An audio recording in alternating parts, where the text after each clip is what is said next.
Alright guys, welcome back to the 72 Adult Adventure video. We haven't done one of these in a while, but with the new Escanor coming out, with the new Grand Summon banner, and even with the new updated banner system, I thought it would be a good idea a little bit, especially if new people are getting towards the game. How much damage should you be spending on these banners, and a little bit of a summon guide, right? And even talk about a summon Meliodas that I know a lot of people think might be coming out sometime soon, so I gave my opinion on that as well. But let's just jump right into it. So the first thing you need to know is Escanor. Is he good? Is he broken? Now, granted, he's not in the game just yet. Is there a chance he stinks? Not really. I think this character more likely will be the best in the game, mainly because with each festival character being recent, they've just constantly always had better stats. Like Berserk Meliodas, Pitchback Meliodas was one of the best characters in the game. Probably still is, right? But I think people quickly noticed that Merlin, you know what, even though she's not fully maxed out dupe yet, we noticed her stats were actually pretty high. And I do imagine when she gets towards the same level as Berserk Meliodas, people, if you've already done that, do let me know in the comments. I'm pretty sure she is higher attack, and I think people might even argue she might be better. And even recently as well, we saw the new Meliodas, the swordsman one. People argue, especially for PvP right now, he might actually be better. And that's because if each character comes out, they just get better and better stats, right? So it is safe to say that Escanor doesn't create stats, but also if you just look at what this character does, he's absolutely insane, right? Like, every character in the game, they have 3 attack skills. First is their special skill. So far, only Elaine has had an AoE on a normal skill, so she's still a little bit unique in that one. Maybe Berserk Melee or Assault Melee would come out and have an AoE on that one, right? But yeah, we also have the Supernova, which, or at least a special skill, which typically the first skill, this little box here, is a damage skill, and then the actual next special skill, because so far festivals always have 2 special skills. The second special skill, if you look back at obviously Berserk Meliodas, he's kind of Berserk Meliodas. He's kind of just a simple one, just he gets immortality. Even Merlin is a bit more of a supportive character, which is definitely going to help towards your Escanor. She just makes it so you have, you remove the type disadvantage. So Escanor is the first person to have 2 damaging actual special skill. This was a bit weird though, because it's not really a damaging skill. He doesn't actually use it. From the looks of it, he's going to have aura around him. So a 5-meter radius, like around himself, right? He is going to drain the actual HP, right? No, I say drain, he doesn't gain it, he just lowers it. It's only remaining, so remaining is quite good at the higher values when like 100%, but as you get weaker, it definitely, you know, scales off a lot less, right? I do wonder how it's going to work in PvP, because people would still use the OG Elizabeth. What she does do is the absolute defense where you nullify damage taken twice. Does Escanor just bypass that after 2 seconds? Because I guess you could say the remaining HP, the fire spread he's going to be doing from himself is going to be damaging, and that actually might remove it. So for PvP, he's going to be a must here. Absolutely insane. He's got all the actual, you know, it just can't be removed. He ignores the reflect, so Elizabeth. So you just count out Elizabeth, basically. Immunity debuff, so Berserk Melee or Pitchback Meliodas can't just go crazy as well with the damage increase. So yeah, this guy's insane. You should be summoning. Summon Escanor. I probably don't have to talk too much about it. But like I mentioned in the patch notes, you've actually changed the banners. Now, nothing has changed if you still plan to spend the same amount of diamonds that you've been spending. The only difference now is you have the option to go further and get a little bit more rewards for it. So essentially, before, the max pity you can go towards was this one right here, which was the 25,000, which equivalates towards 250,000 diamonds. And honestly, guys, this is where you should be stopping. If you really want to push 400k, if you got a lot of diamonds, because I know right now a lot of people still have a lot of diamonds, but I do think the 150,000 diamonds you would have spent on the extra banner to go from 250 towards 400k is probably not worth it when we go over the next banner. But obviously, Escanor in this banner does have the highest rate. Whether you care more about Escanor himself, then this is definitely worth it. Whether you care more about general value and all of the new characters that come out recently, then, well, the anniversary Grand Summer banner is where you want to spend your diamonds. So yeah, even though they've increased the actual banner system, definitely just stop at 250. Maybe some people can go towards 400k, but I think anything after is probably a bit of an overkill to show a mega whale. But at that point, you're not really watching a summon guide. Now, do remember, we are going to be getting 100k free diamonds. If you add all these up over the course of 2 weeks, we're going to be getting given a 300k. So basically, because I think I've done the math right, of just playing the game naturally where I am right now towards the end game, you can probably get likely a lot more if you are just starting the game and you're clearing through a lot of quests.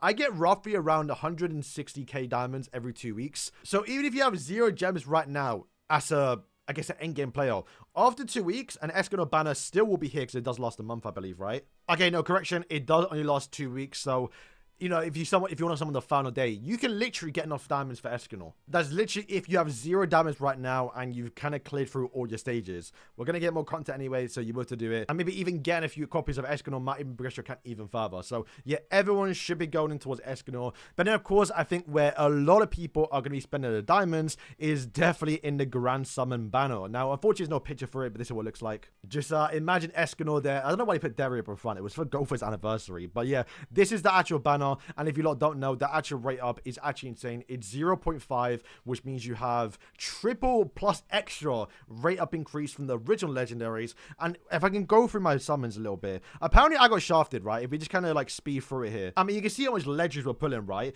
And to be fair, at the time, these characters were pretty good, but when we see the actual banner lineup next, it's actually insane how like they made it. They actually buffed it. They actually made it a good banner.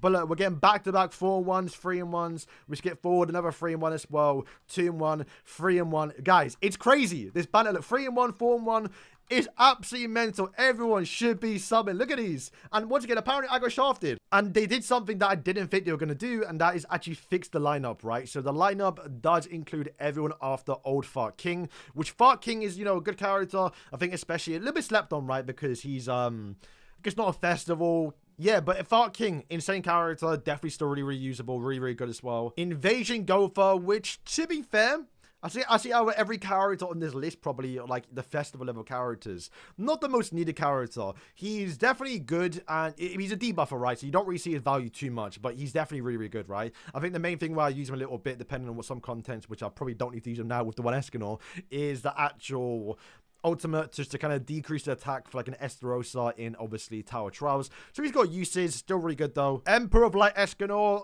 he's okay. You're going to use him probably lightly in the Light Tower, but with the new one Escanor, you're probably not going to use him.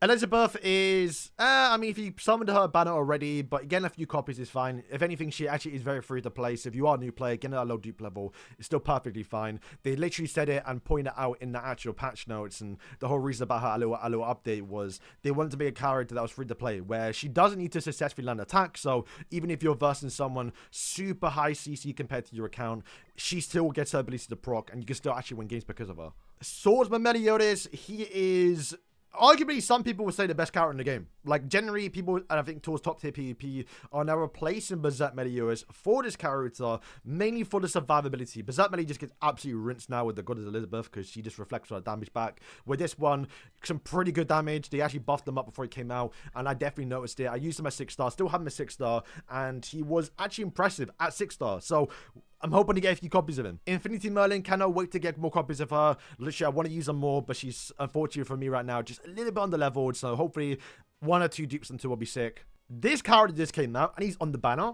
Granted, it was like 6 weeks ago, but he is actually really good. A little bit more usable outside of the commandment team, because his buffs, at least what you use him for, is the cooldown reduction. And this does actually work on the Sin team. It works on any team, right? You don't have to be limited towards the commandment team, so it's pretty good. Dragon Slayer Derriere.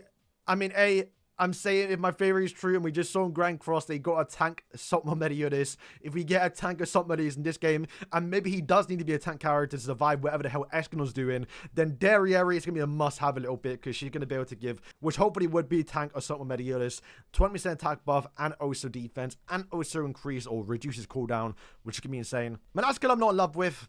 Funny I'm saying that, because she's got the demonic love. Didn't mean to do that. But she's okay. I don't know, man. Like, you probably using a full commandment team, but she's probably the one that's going to get replaced the most. Darkfighter Barn is still really good. You only want to get him duped out a little bit towards more nightmare stages. So if you are a new player, and if you're not a new player, getting more copies of him is not the worst. You just want him to not miss his skills, so you only really care about accuracy for this character. Valentia, I'm actually wanted to really dupe out, right? Because when I use that 6-star, for some reason, I don't know what it exactly is, right? She just did a ton of damage. And I don't know, it doesn't make sense of why she did so much damage, but she was kind of impressive, so I'm hoping we can get towards a high dupe level, and she can start to shine a bit more. And of course, the final 2 characters, Gluxinia, I think once again, going to be a must a little bit for when you actually have the actual commandment team. He's a tank character, and an actual pretty good tank as well, becoming immortal every single time he crits, which Means you want to get, obviously, towards a high dupe level to get more crit chance, but also as well just to get more accuracy so he doesn't miss. Has some insane pop-off moments, so getting him towards the high dupe level is going to be worth. And then Drool, which is surprising. Honestly, I didn't think they were going to put him on the banner considering he's literally about to leave. But yeah, he's also on the banner too. He is one of the newer characters, so if you didn't get him, you can now get hopefully a few copies of him. But if you did get him, then hopefully you can get him towards a high dupe level to where you can start using him again. Especially like I did say, with the last 3 commandments you got being Drool, Monspeed, and also Gluxinia, they're definitely gearing up towards Assault Meliodas. So you're going to have probably like all 3 of those characters because, yeah, you're going to need them, right? So, yeah, that's the battle lineup. And once again, it's got a higher rate up increase. It's worth it, guys. Go in. I am planning to spend 500k.